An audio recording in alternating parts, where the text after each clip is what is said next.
الصلاة والسلام على سيد المرسلين أما بعد فأعوذ بالله من الشيطان الرجيم بسم الله الرحمن الرحيم وأطيعوا الله وأطيعوا الرسول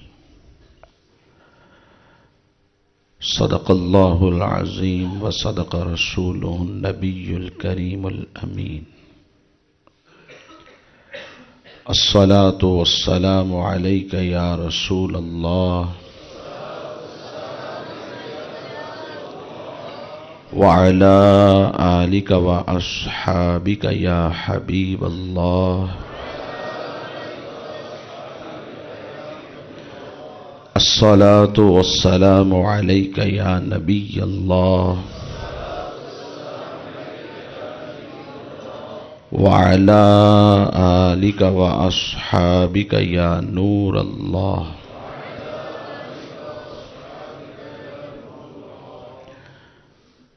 حضور سرور دو عالم صلی اللہ تعالی علیہ وآلہ وسلم نے ارشاد فرمایا،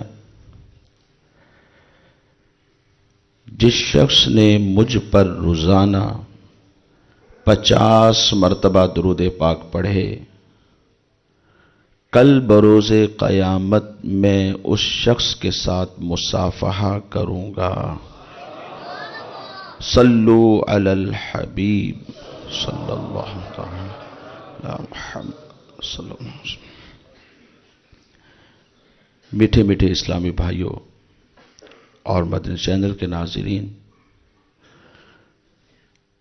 آج کی اس محفل ذکر و نعت کا عنوان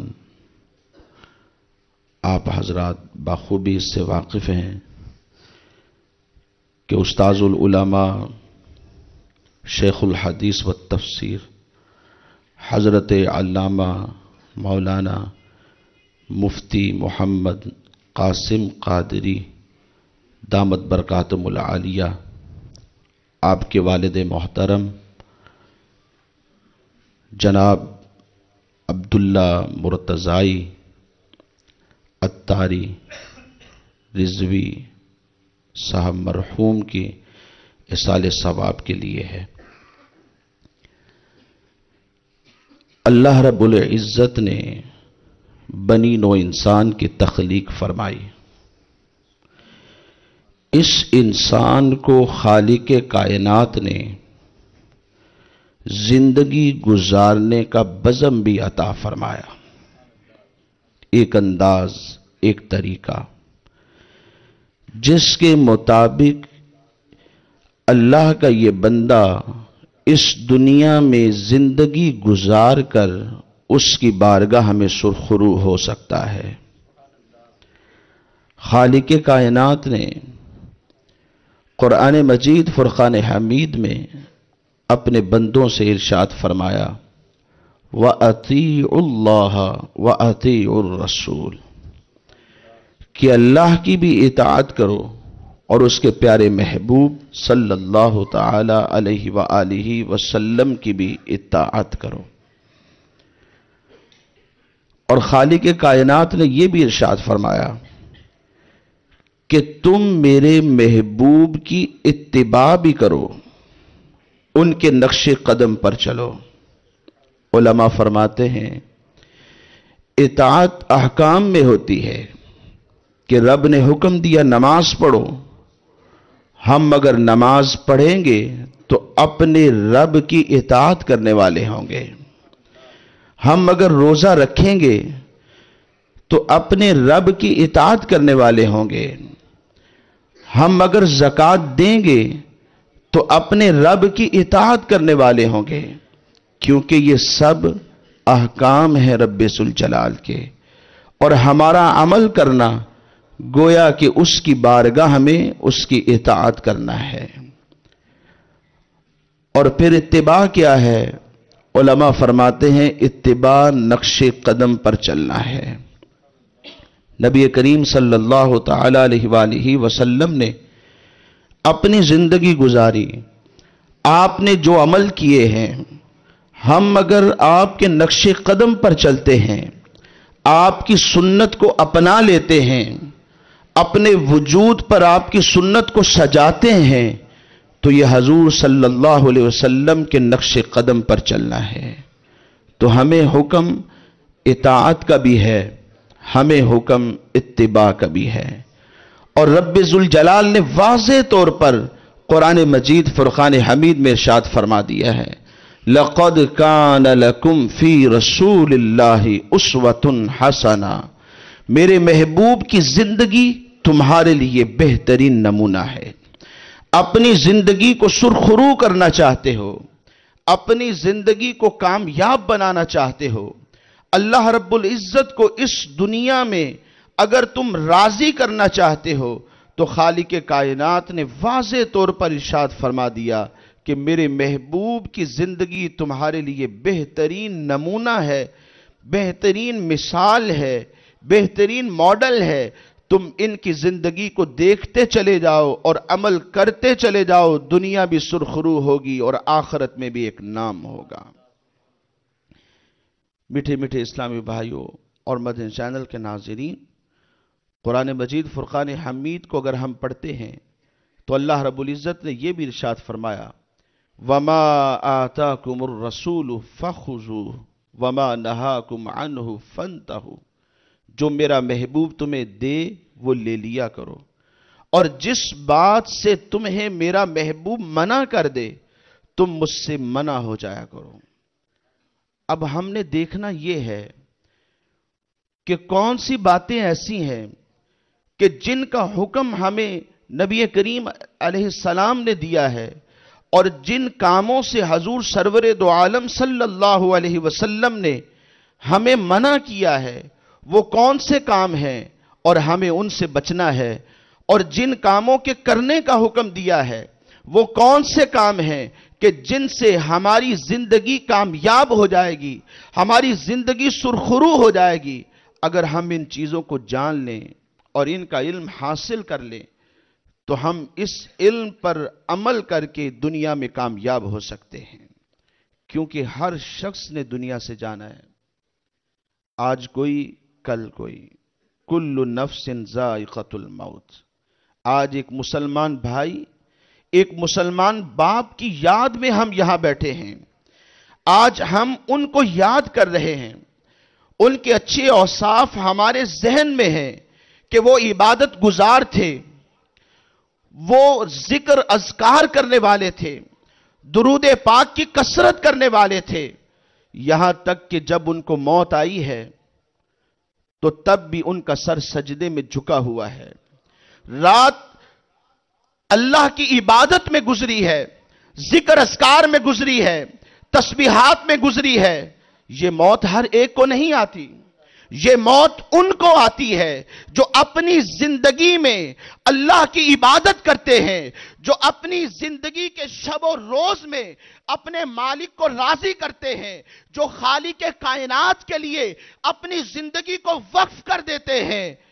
یہ موت ان کو آتی ہے کہ جن کے شب و روز، جن کے شام و سحر، جن کے دن رات اللہ کی عبادت میں گزرتے ہیں، جن کا ہر کام مالک کائنات کی رضا کے لیے ہوتا ہے، جن کے دل میں محبت مصطفیٰ کریم علیہ السلام ہوتی ہے، یہ ان کو موت آتی ہے کہ جن کے دل میں تقوی ہوتا ہے، جن کے دل میں پرہیزگاری ہوتی ہے، جو اپنے رب سے ڈرنے والے ہوتے ہیں، جو خوف خدا رکھنے والے ہوتے ہیں، جو اپنی اولاد کی تربیت اچھی نہج پر کرتے ہیں، نیک تربیت کرتے ہیں، ان کو علم سکھاتے ہیں اور انہیں اپنے رب کی محبت یاد دلاتے ہیں، اپنے رب کا خوف ان کے دل میں بٹھاتے ہیں، یہ موت ان کو آتی ہے کیونکہ انہوں نے اپنی زندگی کو اپنے رب کے لیے وقف کر دیا ہے۔